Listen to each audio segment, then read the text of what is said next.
Hi hello student, hello everyone, কেমন আছো প্রত্যেকে? আই হোপ প্রত্যেকে ভালো আছো। তো স্টুডেন্ট, নাও আজকে ক্লাস আমরা শুরু করব ক্লাস 8 এর পরিবেশ বিজ্ঞান। রায়ো মার্টিনের হচ্ছে 2025 এর যেটা আছে তার মধ্যে থেকে হচ্ছে স্কুলের হচ্ছে এক, ঠিক আছে? যেহেতু এটা আমাদের ক্লাস 8 এর, কারণ এর আগে আমরা হচ্ছে ক্লাস 7 এর কিছু পেজ করেছি। তো আজকে আমরা শুরু করছি হচ্ছে ক্লাস 8 এর রায়ো মার্টিন থেকে হচ্ছে পেজ নম্বর, মানে 1 নম্বর স্কুল থেকে শুরু করবো, যেখানে পেজ নম্বর হচ্ছে 212। ওকে, তো নাও ফার্স্টে আমরা হচ্ছে নিচের দিকে চলে আসি। বলেছে সঠিক উত্তরটি নির্বাচন করো। অনুঘটকের সক্রিয়তা বৃদ্ধি নির্ভর করে কিসের উপর? তো এটা অবশ্যই হচ্ছে আমাদের ক্ষেত্রফলের উপর, তাহলে অপশন সি হবে। কারণ অনুঘটকের মানে সক্রিয়তা কত বেশি এটা মানে সক্রিয় হবে সেটা পুরোটাই ডিপেন্ড করে এর ক্ষেত্রফল যত বেশি পাবে তার উপর। ওকে, তার মানে ক্ষেত্রফল বৃদ্ধি পেলে অনুঘটকের সক্রিয়তা বাড়বে, আর যদি ক্ষেত্রফল কম হয় তাহলে অনুঘটকের সক্রিয়তা হ্রাস পাবে। দেন চলে আসো, বলেছে বরফের উপরে এক বায়ুমণ্ডলীয় চাপের সমান পরিমাণ চাপ বাড়ালে বরফের গলনাঙ্ক কত হবে? তো বরফের গলনাঙ্ক সেক্ষেত্রে হচ্ছে আমাদের 0.0007 ডিগ্রি হ্রাস পাবে, ঠিক আছে, বা কমে যাবে। ওকে, নেক্সট চলে আসো, বলেছে 3 নম্বর হিম মিশ্র হলো। হিম মিশ্র কি? এটা হচ্ছে আমাদের বরফ আর নুন এর মিশ্রণকে বলা হয় হিম মিশ্র। এটা হচ্ছে দেখবে তোমরা অনেক সময় মাছ বা হচ্ছে তোমার মানে শীতল যেগুলো হচ্ছে ঠান্ডা জায়গায় রাখার দরকার হয়, কিন্তু সেখানে যদি বরফ নর্মালি শুধু যদি রাখা হয় নর্মাল বরফ, তাহলে সেটা কিন্তু খুব তাড়াতাড়ি আবার গলে জল হয়ে যায়। কিন্তু এই হিম মিশ্র যদি ব্যবহার করা হয় বরফ আর নুনের মিশ্রণ, তাহলে কিন্তু ওই যে মিক্সচারটা সেটা অনেকক্ষণ পর্যন্ত কঠিন অবস্থায় থেকে ওটাকে ঠান্ডা রাখে। ওকে, নেক্সট চলে আসো, বলেছে H2S+2FeCl3 তার সাথে হচ্ছে বিক্রিয়া করলে এখানে উৎপন্ন হয় এস, মানে হচ্ছে সালফাইড, তার সাথে আমাদের এখানে FeCl2, তার সাথে HCl উৎপন্ন হয়। এবার বলেছে বিক্রিয়াটিতে জারক পদার্থ কোনটি? তো দেখো, জারক মানে যার হচ্ছে মানে যেটি হচ্ছে ইলেকট্রন এখানে দান করবে বা হচ্ছে ইলেকট্রন ত্যাগ করবে, সেই ঘটনাকে আমরা জারণ বলি, কিন্তু যে ইলেকট্রন গ্রহণ করে তাকে বলা হয় হচ্ছে জারক। ভালো করে যদি এখানে খেয়াল করো তাহলে এখানে দেখবে হচ্ছে আমাদের H2S, তার সাথে হচ্ছে FeCl3 আছে।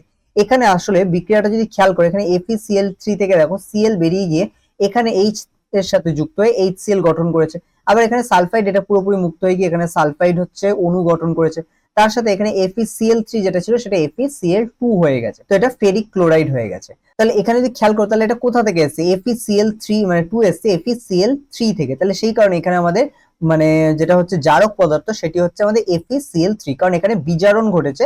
অতএব কি এটা জারক পদার্থ, যার সাথে বিজারণ ঘটে মানে ঘটনা যার সাথে বিজারণ হয় তার সাথে হচ্ছে মানে সেটি হচ্ছে জারক পদার্থ, আর যার মধ্যে জারণ ঘটে সেটিকে আমরা বলবো বিজারক পদার্থ। ঠিক আছে, সেক্ষেত্রে এখানে জারক পদার্থ বলেছে, তাহলে এখানে FeCl3 এটা আমাদের জারক পদার্থ। নেক্সট চলে আসো, বলেছে জলের বাষ্পীভবনের লিনতাপ। জল বাষ্প হওয়ার জন্য যে লিনতাপ প্রয়োজন সেটা কত? তো এখানে আমাদের দেখো খেয়াল করবে জলের বাষ্পীভবনের লিনতাপ বলেছে। যদি এটা বলতো বরফের বাষ্পীভবন বা বরফের হচ্ছে গলনের লিনতাপ বলতো, তখন কিন্তু 80 ক্যালোরি প্রতি গ্রাম হতো। কিন্তু যেহেতু মানে জল বলেছে, জলের বাষ্পে হওয়ার জন্য যে পরিমাণ লিনতাপ দরকার এটা হচ্ছে 537 ক্যালোরি পার গ্রাম বা প্রতি গ্রাম। নেক্সট চলে আসো, সূর্য থেকে পৃথিবীতে তাপ আসে পরিবহন, পরিচালন, বিকিরণ না বায়ু চলন পদ্ধতিতে? তো এটা আমাদের বিকিরণ হবে, কারণ তোমরা প্রত্যেকেই জানো যে মানে সূর্য কি নিজে একটা জ্বলন্ত পিণ্ড। এবার এটা ঠিক এরকম ধরতে পারো যে একটা ফায়ার ক্ল্যাম্পের মতো। একটা ফায়ার ক্যাম্পে যেখানে আগুন জ্বলে তার আশেপাশে লোক গোল হয়ে বসে থাকে এবং তাদের গা কিন্তু প্রত্যেকের গরম হয়, কিন্তু জ্বলছে কি মাঝখানে এটা, কিন্তু তারপরেও কি এখানে বিকিরণ পদ্ধতিতে তাপটা ছড়াতে থাকে। সেম ভাবে সূর্য যে জ্বলন্ত মানে অগ্নিপিণ্ড, তার যে তাপ সেটা কিন্তু বায়ু মাধ্যমে হচ্ছে এভাবে ছড়িয়ে পড়ে, যে কারণে আমাদের পৃথিবীর হচ্ছে উষ্ণতা মানে পৃথিবীর যে বায়ুমণ্ডল সেটা আস্তে আস্তে উষ্ণ হয়। তো এক্ষেত্রে পৃথিবী থেকে মানে পৃথিবীতে যে তাপ আসে সূর্য থেকে এটা সম্পূর্ণ বিকিরণ পদ্ধতিতে আসে। নেক্সট চলে আসো, দেখো অম্লায়িত জলের তড়িৎ বিশ্লেষণে অ্যানোড উৎপন্ন হয়। তো অম্লায়িত জল বুঝতে হবে এখানে তার মানে অ্যাসিড আছে, আর জল যদি হচ্ছে অ্যাসিড হয় মিন্স হচ্ছে জল যদি ভেঙে যায় তখন সেখানে অ্যানোডে কিন্তু আমাদের অক্সিজেন উৎপন্ন হয় আর ক্যাথোডে হাইড্রোজেন। তো এই ক্ষেত্রে আমাদের হাইড্রোজেন এবং অক্সিজেন এই দুটোর মধ্যে যে কোনো একটা অপশন হবে, কিন্তু এখানে যেহেতু অ্যানোড বলেছে তাই এটা আমাদের অপশন অক্সিজেন মানে এ যেটা আছে এটাই হচ্ছে সঠিক উত্তর। নেক্সট চলে আসো, প্রদত্ত কোনটি তড়িৎ বিশ্লেষ্য পদার্থ নয়? তড়িৎ বিশ্লেষ্য পদার্থ নয়, দেখো চিনি, NaCl, KOH, MgSO4। তো এখানে প্রত্যেকটা যদি খেয়াল করো শেষের তিনটে কিন্তু জলীয় দ্রবণে বিয়োজিত হয়ে Na+Cl- বা হচ্ছে এরকম প্লাস মাইনাস অ্যানায়ন ক্যাটায়ন উৎপন্ন করে, কিন্তু চিনি দ্রবীভূত হয় ঠিকই জলে, কিন্তু এটা কিন্তু কোনো রকম আয়ন উৎপন্ন করে না। সেক্ষেত্রে এটা তড়িৎ অবিশ্লেষ্য পদার্থ, কারণ তড়িৎ বিশ্লেষ্য হতে গেলে তাকে আয়ন উৎপন্ন করতে হবে। ঠিক আছে, নেক্সট চলে আসো, বজ্রগর্ভ মেঘের নিচের দিকে থাকা আধান আছে। বজ্রগর্ভে মেঘের নিচের দিকে, মেঘের সময় যখন মেঘ তৈরি হয় তার নিচের দিকে যে আধান থাকে সেগুলো থাকে আমাদের ঋণাত্মক। যদি উপরের দিকে বলতো তাহলে এটা হয়ে যেত আমাদের ধনাত্মক। ঠিক আছে, তো এক্ষেত্রে এটার জন্য ধনাত্মক নয়, এটার জন্য আমাদের হবে ঋণাত্মক। ওকে, নেক্সট কোশ্চেন চলে আসো, বলেছে নিম্নলিখিত প্রশ্নগুলির উত্তর দাও। কোন কোন ধাতু মিশিয়ে ফিউজ তার তৈরি করা হয়? তাহলে এখানে দেখো সীসা আর টিন মিশিয়ে কিন্তু আমাদের ফিউজ তার তৈরি করা হয়। এখানে তোমরা সংকেতগুলো মনে রাখবে। টিনের সংকেত তোমরা জানো আশা করি, আর সীসার সংকেতটা পিবি এটা মনে রাখতে হবে। ঠিক আছে, যেটাকে লেডও বলা হয়। ওকে, নেক্সট চলে আসো, বলেছে একটি সুপরিবাহী পদার্থের উদাহরণ দাও। এটা তড়িৎ সুপরিবাহী হতো অবশ্যই, এখানে একটা মিস্টেক আছে, তো এটা একটু খেয়াল রাখবে। একটি তড়িৎ সুপরিবাহী পদার্থের উদাহরণ দাও। তো এটা তামা। এটা তামা ছাড়া আমরা যে কোনো ধাতু নিতে পারি, যে তামা ছাড়া হচ্ছে আমরা রূপো, অ্যালুমিনিয়াম, নিকেল এরকম প্রত্যেকেই, মানে প্রত্যেকটা ধাতুই কিন্তু তড়িতের সুপরিবাহী। ওকে, নেক্সট চলে আসো, দেখো প্রস্রাবাগারের ঝাঁঝালো গন্ধ কোন গ্যাসে? তো প্রস্রাবাগারে মিন্স হচ্ছে আমাদের যে টয়লেটে যে গ্যাসের গন্ধটা পাওয়া যায়, আমরা যদি দীর্ঘ সময় হচ্ছে টয়লেট মানে জল বা এই ধরনের কিছু না দেওয়া হয়, বিশেষ করে যেগুলো পাবলিক টয়লেট আছে, সেখানে দেখবে একটা ঝাঁঝালো গন্ধ পাওয়া যায়। কিসের গন্ধ বলতো? সেটা অ্যামোনিয়ার গন্ধ। আচ্ছা, নেক্সট চলে আসো, বলেছে লিন তাপের সংজ্ঞা দাও। তো লিন তাপ আমরা ছোটবেলা ক্লাস 6-এও পড়েছি অনেকে। তো এখানে দেখো লিন তাপ বেসিক্যালি কি, নামের মধ্যেই আছে। দেখো লিন তাপ, লিন বলতে কি খুবই কম, ঠিক আছে। আর তাপ মানে কি, তাপ তো বেসিক্যালি যে পরিমাণ তাপ, মানে একদম কম পরিমাণ তাপ। এখানে ভালো করে খেয়াল করবেন, তাপ বলছি বারবার, তাপমাত্রা নয়। তাপমাত্রা আর উষ্ণতা একই জিনিস, কিন্তু তাপটা এদের থেকে আলাদা, ঠিক আছে। তাহলে এখানে খেয়াল করবে, পদার্থের তাপমাত্রা বা উষ্ণতার কোনো পরিবর্তন না ঘটিয়ে কেবল অবস্থানের পরিবর্তন ঘটানোর জন্য পদার্থ কর্তৃক যে পরিমাণ তাপ গৃহীত বা বর্জিত হয়, তাকেই ওই পদার্থের লিন তাপ বলে। তাহলে হচ্ছে লিন তাপ কি, কোনো পদার্থের হচ্ছে তাপমাত্রা বা উষ্ণতার পরিবর্তন না ঘটিয়ে কেবলমাত্র অবস্থার পরিবর্তন ঘটানোর জন্য যে পরিমাণ তাপ গৃহীত বা বর্জিত হয় তাকেই বলা হয় কি, লিন তাপ। ওকে, নেক্সট চলে আসো 5 নম্বর, কি বলেছে মোর্চের সংকেত লেখো। মোর্চের সংকেত কি, Fe2O3 তার সাথে XH2O, এটাকে হচ্ছে মোর্চের সংকেত বলে, এটা অবশ্যই মনে রাখবে। কারণ এখানে X যেটা আছে এটা হচ্ছে জলের পরিমাণকে বোঝায়। এবার X বলতে 10 নয়, কিন্তু এখানে X বলতে এটা যে কোনো অ্যামাউন্টের জল এখানে থাকতে পারে, তো সেই কারণে এটাকে X দিয়ে বোঝানো হয়, ঠিক আছে। বাট এখানে খেয়াল রাখতে হবে এটা কি নির্দিষ্ট পরিমাণ জল থাকে, তো যে কারণে এখানে এটাকে, যেহেতু এটা অনির্দিষ্ট, মানে সরি নির্দিষ্ট নয় অনির্দিষ্ট, এটা হচ্ছে 20 থাকতে পারে, 10 থাকতে পারে, যে কোনো অ্যামাউন্ট মোটামুটি জল প্রেজেন্ট থাকবে, তো সেই কারণে এটাকে এক্স দিয়ে চিহ্নিত করেছে। নেক্সট কোয়েশ্চেন দেখো, বলেছে ব্যাটারির ধনাত্মক প্রান্তের সঙ্গে যুক্ত তড়িৎদ্বারকে কি বলে? তো ব্যাটারির ধনাত্মক প্রান্তের সাথে যুক্ত তড়িৎদ্বারকে অ্যানোড বলে, আর ঋণাত্মক প্রান্তের সাথে যুক্ত তড়িৎদ্বারকে ক্যাথোড বলে। ওকে, নেক্সট চলে আসো, বলেছে টর্চ বা রেডিওতে ব্যবহৃত তড়িৎ কোষকে কি বলে? টর্চ বা রেডিওতে ব্যবহৃত তড়িৎ কোষকে শুষ্ক কোষ বা ড্রাই সেল বলা হয়, ঠিক আছে। তারপর হচ্ছে গ্যালভানাইজড লোহা কাকে বলে? তো গ্যালভানাইজড লোহা হলো লোহার উপর দস্তার একটি প্রতিরক্ষামূলক স্তর দিয়ে আবৃত করার প্রক্রিয়া, তো এটাকেই বলা হয় গ্যালভানাইজেশন। আচ্ছা, প্রক্রিয়া মিন্স কি, এটা পুরোটাই হচ্ছে একটা আবরণ দেওয়া বা হচ্ছে লেপন, যেটাকে আমরা তড়িৎ লেপনও বলি অনেক সময়। তো এখানে গ্যালভানাইজড হলো কিছুই না, লোহায় যেহেতু মরচে পড়ে যায় তাই লোহার উপরে দস্তার একটা প্রতিরক্ষামূলক হচ্ছে আবরণ দেওয়া হয়, এটাকেই বলা হয় হচ্ছে গ্যালভানাইজেশন, ঠিক আছে। থার্মোফ্ল্যাক্সের কার্যনীতি সংক্ষেপে লেখো। দেখো, থার্মোফ্ল্যাক্স হচ্ছে এমন একটি পাত্র যা তাপের পরিবাহিতা, মানে তাপের পরিবহন হচ্ছে করে না, ঠিক আছে। এটা খেয়াল করে, প্রতিরোধ করে। তো এখানে পরিবাহিতা, পরিবহন বা বিকিরণ এই সবগুলো ঘটনাকেই কিন্তু প্রতিরোধ করে, যার ফলে এর মধ্যে যদি কোনো গরম পানীয় রাখা হয় তাহলে সেটা দীর্ঘ সময় ধরে গরম, আবার ঠান্ডা পানীয় রাখলে দীর্ঘ সময় ধরে কিন্তু এটা হচ্ছে ঠান্ডা থাকে। তো এই হচ্ছে আমাদের থার্মোফ্ল্যাক্সের কার্যনীতি।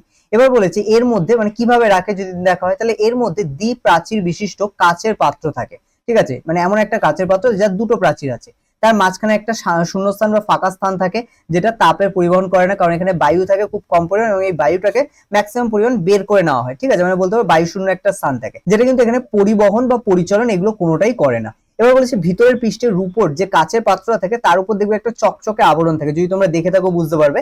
তাহলে ভিতরের পৃষ্ঠে কিন্তু রূপোর হচ্ছে প্রলেপ থাকায় সেটাও কিন্তু তাপকে বিকিরণ করতে দেয় না বা কম করে, ফলে হচ্ছে তাপের বিনিময় বন্ধ হয়ে যায় এবং এর ফলে দীর্ঘ সময় ধরে এটা ঠান্ডা বা গরম বস্তুকে দীর্ঘ সময় একই অবস্থায় রাখতে সাহায্য করে, ঠিক আছে। আচ্ছা, এটাকে এমন নয় যে হচ্ছে এখানে যা লেখা আছে তোমরা তেমনটাই লিখবে, চাইলে তোমরা নিজেদের মতো করে পুরো জিনিসটা গুছিয়ে নিয়ে লিখতে পারো, যা যা বলা হলো, যা যা এখানে লেখা আছে সেটাকে পড়ে নিয়ে নিজের ভাষাতেও তোমরা লিখতে পারো, ঠিক আছে। নাও এবার চলে আসো, 400 গ্রাম অ্যালুমিনিয়ামের তাপমাত্রা 30 ডিগ্রি সেলসিয়াস থেকে 70 ডিগ্রি সেলসিয়াসে আনতে কত ক্যালোরি তাপ প্রয়োজন? এবার খেয়াল করো, এখানে কিন্তু ক্যালোরি বলে দিয়েছে। তো ক্যালোরি বলেছে মিন্স হচ্ছে এটা হচ্ছে এসআই তে আছে, সরি সিজিএস এ আছে, কারণ এটা এসআই তে থাকলে আমাদের জুল হতো। এবার দেখো এখানে ডিগ্রি সেলসিয়াস আছে, তাহলে এটা আমাদের কেলভিনে নেওয়ার দরকার নেই, কারণ এখানে ক্যালোরি আছে, এটা ডিগ্রি সেলসিয়াস আছে, আর এটা গ্রাম আছে, তাহলে তিনটেই কিন্তু আমাদের সিজিএস একক, ঠিক আছে। তাহলে তিনটেই আমরা জাস্ট গুণ করলে হচ্ছে সিজিএস এর মান পেয়ে যাব। আর যদি এটা আমাদের ইনকেস বলতো ক্যালোরির জায়গায় যে জুল তাপ প্রয়োজন, তাহলে কিন্তু আমাদের এইগুলোকে সব ক্যালোরিতে, মানে সরি এগুলো প্রত্যেকটাকে চেঞ্জ করতে হতো, লাইক গ্রামটাকে কেজিতে নিতে হতো। এখানে আমাদের তোমার যেটা ডিগ্রি সেলসিয়াস আছে এটাকে কিন্তু কেলভিনে নিতে হতো। তো এখানে তোমাকে কোয়েশ্চেন দেখে বুঝতে হবে তোমাকে কোন ফরম্যাটে অ্যান্সার লিখতে হবে, এসআই তে না সিজিএস এ। তো এবার দেখো এখানে আপেক্ষিক তাপের মান বলে দেওয়া আছে, আপেক্ষিক তাপের মান হচ্ছে 0.21 calorie per gram degree Celsius. তো এখানে কিন্তু আপেক্ষিক তাপ অ্যালুমিনিয়ামে সেটাও বলে দেওয়া আছে। তাহলে এখানে আমাদের সূত্রটা মাথায় রাখতে হবে যে তাপ ইজ ইকুয়াল টু হচ্ছে M into C into T. M into C into T মানে কি, তাপ বলতে মানে এখানে তাপের যে পরিবহন সেটা পুরোটাই এখানে ডিপেন্ড করছে আমাদের ভরের ওপর, বস্তুর ভর কতটা আছে, বস্তুর আপেক্ষিক তাপমাত্রা কত এবং উষ্ণতার পরিবর্তন কতটা, এই তিনটে বিষয়ের উপর নির্ভর করে। এবার সেই অনুযায়ী দেখো বস্তুর ভর বলে দেওয়া হচ্ছে 400 গ্রাম, তাহলে 400 গ্রাম আমরা ধরে নেবো একসাথে। তারপরে সি বলতে এখানে হচ্ছে মানে আপেক্ষিক তাপ যেটা, এটা হচ্ছে আমাদের 0.21 calorie per gram degree Celsius. আর এখানে টি বলতে হচ্ছে উষ্ণতার পার্থক্য কতটা, এখানে 40 ডিগ্রি সেলসিয়াস। আর যেহেতু বললাম এটা পুরোটাকেই আমাদের কি এসআই তে রাখতে হবে, মানে সরি সিজিএস এ রাখতে হবে, তাহলে এখানে সিজিএস এ আমরা মানগুলো জাস্ট পরপর বসে গুণ করলেই পেয়ে যাবো, যেটা এটাই হবে আমাদের সিজিএস একক। তাহলে এখানে কত আসছে দেখো, গুণ করলে 3360 ক্যালোরি, তাহলে এটাই কিন্তু আমাদের হচ্ছে সিজিএস এর মান। বোঝা গেল? নিচে অবশ্যই উত্তর লিখবে এই ধরনের কোয়েশ্চেন দিলে, যে উত্তর বলে লিখে নিচে লিখবে 400 গ্রাম অ্যালুমিনিয়ামের তাপমাত্রা 30 ডিগ্রি থেকে 70 ডিগ্রিতে আনতে হলে আমাদের 3360 ক্যালোরি তাপ প্রয়োজন। বোঝা গেল? তো এইভাবে এগুলো অ্যান্সার করতে হবে। নেক্সট কোশ্চেন চলে আসো, বলেছে সন্ধ্যাবেলা শিশির পড়ে না অথচ গভীর রাতে শিশির পড়ে কেন? আচ্ছা, এখানে জিজ্ঞাসা চিহ্নটা আগে চলে এসেছে, ঠিক আছে, এগুলো হচ্ছে অনেক সময় হয়ে যায় এটা, তো এটা জিজ্ঞাসা চিহ্ন আছে। দেখো সন্ধ্যাবেলা শিশির পড়ে না এটা আমরা জানি, কিন্তু গভীর রাতে শিশির পড়ে কেন?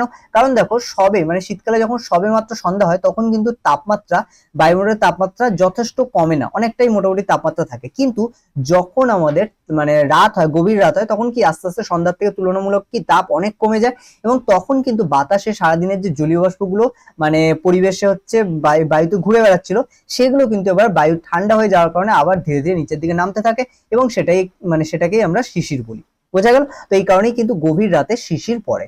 নেক্সট কোশ্চেন আছে, দেখো নিচের প্রশ্নগুলি উত্তর দাও। একটি রাসায়নিক বিক্রিয়ার সাহায্যে দেখাও যে জারণ বিজারণ একই সঙ্গে ঘটে। তো এখানে দেখো জারণ বিজারণ একই সঙ্গে ঘটে, তার জন্য আমরা এখানে একটি প্রতিস্থাপন বিক্রিয়া নিয়ে নিচ্ছি Zn এবং তার সাথে হচ্ছে CuSO4। তো এখানে দেখো এখানে Cu টা প্রতিস্থাপিত হচ্ছে এবং সেখানে Zn প্রবেশ করছে, গিয়ে তৈরি করছে ZnSO4 আর তার সাথে Cu। তো ZnSO4 এখানে যদি খেয়াল করো, ZnSO4 মানে হচ্ছে জিঙ্ক সালফেট। তো এখানে জিঙ্ক সালফেট বেসিক্যালি উৎপন্ন হয়, কিন্তু খেয়াল করো এখানে Zn কিন্তু এখান থেকে হচ্ছে দুটো আয়ন ত্যাগ করেছে, এবং এই Cu যেটা এখান থেকে বেরিয়ে যাওয়ার পরে এই দুটো আয়ন যেটা Zn ত্যাগ করেছিল সেটা গ্রহণ করেছে, করে Cu হয়ে আলাদাভাবে বসে গেছে, আর Zn এই জায়গাটায় Cu এর জায়গায় প্রবেশ করেছে। যেহেতু এর জায়গাকে প্রতিস্থাপিত করেছে সেই কারণে এটাকে আমরা প্রতিস্থাপন বিক্রিয়াও বলি। এবার দেখো এখানে আমাদের জারণ বিজারণ দুটো ঘটনাই ঘটেছে, মানে কি দেখো এখানে যখন Zn হচ্ছে দুটো ইলেকট্রন ত্যাগ করছে তখন সেটা কে গ্রহণ করছে? Cu। আর এখানে আমরা খেয়াল রাখবো যে ইলেকট্রন ত্যাগ করার ঘটনাকে বলা হয় জারণ, আর ইলেকট্রন গ্রহণ করার ঘটনাকে বলা হয় বিজারণ। এটা আমি তোমাদের একটু আগেই বলছিলাম, তাই তো? এবার দেখো জারণ আর বিজারণ, আর জারক আর বিজারক দুটো জিনিস কিন্তু অনেকেই গুলিয়ে ফেলে, এটা গুলিয়ে ফেললে হবে না। যেখানে জারণ হচ্ছে সেখানে বিজারক হচ্ছে, আর যেখানে বিজারণ হচ্ছে সেখানে জারক হচ্ছে, মানে সেই পদার্থটাকে আমরা বলবো জারক পদার্থ, আর এখানে এই পদার্থটা যেখানে জারণ ঘটছে সেই পদার্থটাকে বলবো আমরা বিজারক পদার্থ। ঠিক আছে, এটা খেয়াল রেখো।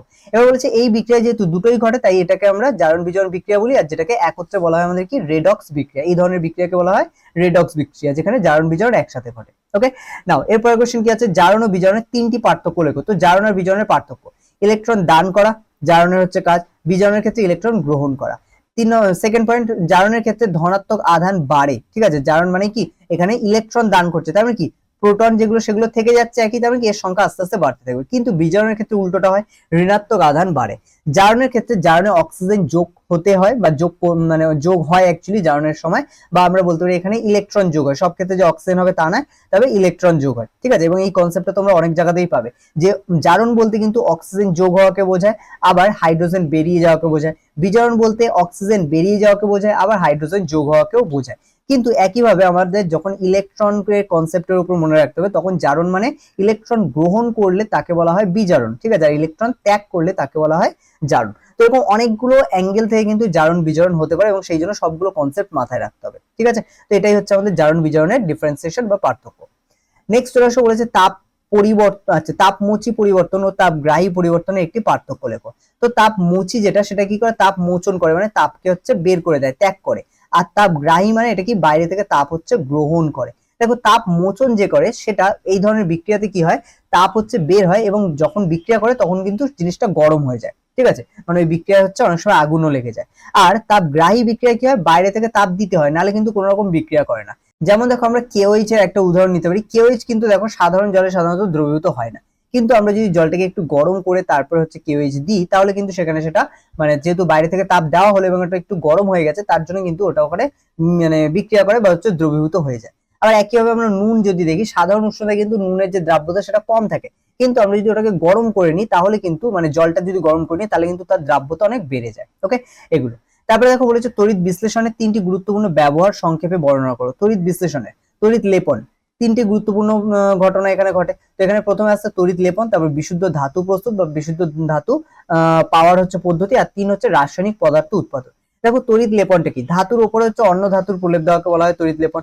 বিশুদ্ধ ধাতু প্রস্তুত, যেমন হচ্ছে বিশুদ্ধ তামা তৈরি হচ্ছে করা যায়, ঠিক আছে, বিশুদ্ধ তামা হচ্ছে, বা বিশুদ্ধ তামা শুধু বললে ভুল হবে, এখানে যে কোনো ধাতু হচ্ছে বিশুদ্ধ তৈরি করা যেতে পারে, লাইক লোহা বা হচ্ছে অ্যালুমিনিয়াম, এগুলো তার অশুদ্ধি থেকে বা এর যে আকরিক থাকে সেখান থেকে কিন্তু বিশুদ্ধ ধাতুটাকে প্রস্তুত করা যেতে পারে তড়িৎ বিশ্লেষণের মাধ্যমে। 3 হচ্ছে রাসায়নিক পদার্থ উৎপাদন, যেরকম হচ্ছে আমরা সোডিয়াম, ক্লোরিন এই ধরনের রাসায়নিক পদার্থ কিন্তু আমরা তড়িৎ বিশ্লেষণের মাধ্যমে উৎপাদন বা তৈরি করতে পারি।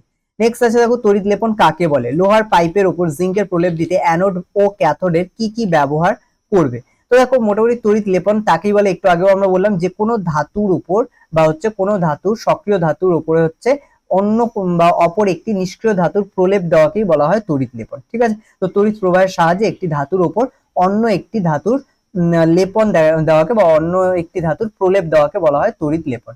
লোহার পাইপে জিঙ্কের প্রলেপ দিতে যেরকম হচ্ছে জেডএন বা জিঙ্ক ব্যবহার করা হয়, মানে অ্যানোডে এবং ক্যাথোডে এক্ষেত্রে হচ্ছে লোহার পাইপ ব্যবহার করা হয়। কারণ কি, জিঙ্কের যেহেতু আমরা প্রলেপ দিচ্ছি তাই এটাকে সবসময় অ্যানোডে রাখতে হবে, এই কারণে কারণ এখান থেকে জিঙ্কটা ক্ষয়ে আমাদের লোহার ক্যাথোডের উপর এসে জমা হবে, যার ফলে লোহার যদি একটা দণ্ড না হয়, এরকম ধরুন একটা লোহার দণ্ড আছে, তাহলে সেই লোহার দণ্ডটার উপর কিন্তু এই জিঙ্কের যে প্রলেপ সেগুলো এরকম ভাবে এর উপর একটা আস্তরণ তৈরি করবে, বোঝা যাচ্ছে, এই আস্তরণ তৈরি করবে এবং সেই আস্তরণটাই কিন্তু হচ্ছে এখানে আমাদের প্রলেপটা দিয়ে দেবে, ঠিক আছে।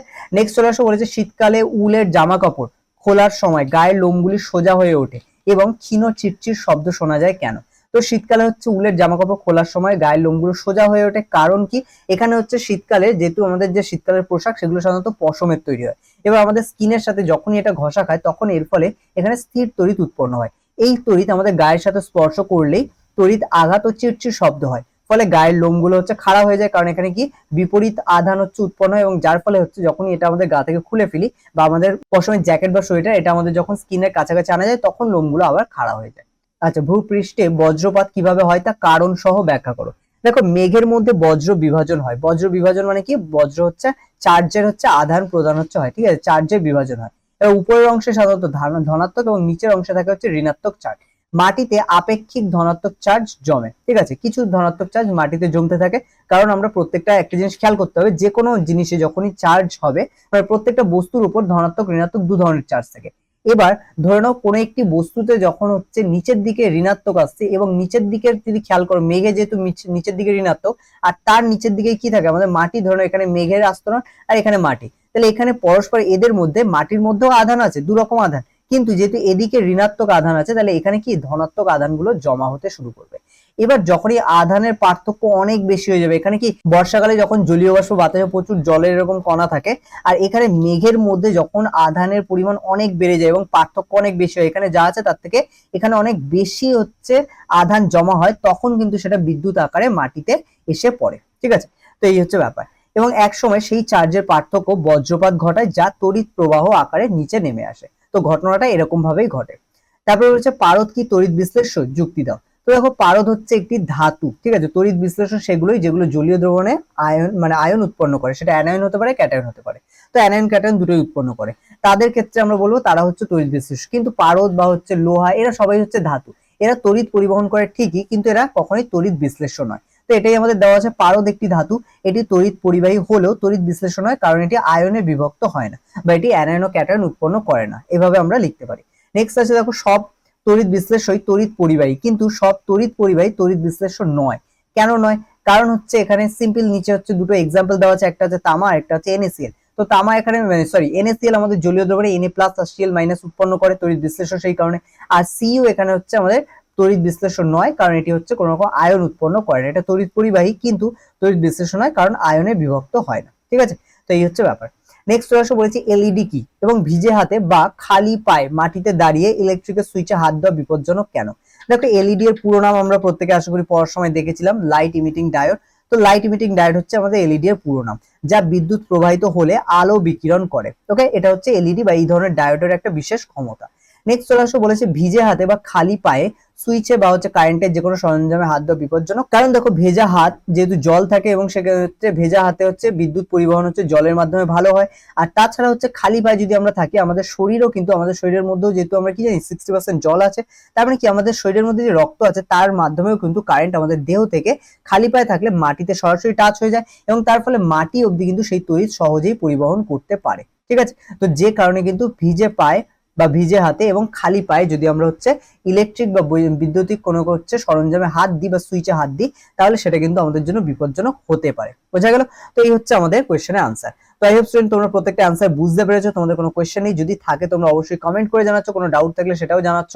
তো আজকের ক্লাস আমরা এখানেই শেষ করছি, দেখা হচ্ছে তোমাদের সাথে পরের ক্লাসে। প্রত্যেকে ভালো থেকো, ভালো করে পড়াশোনা করো, আর কোনো প্রবলেম হলে অবশ্যই কমেন্ট করে হচ্ছে আমাদের জানিও।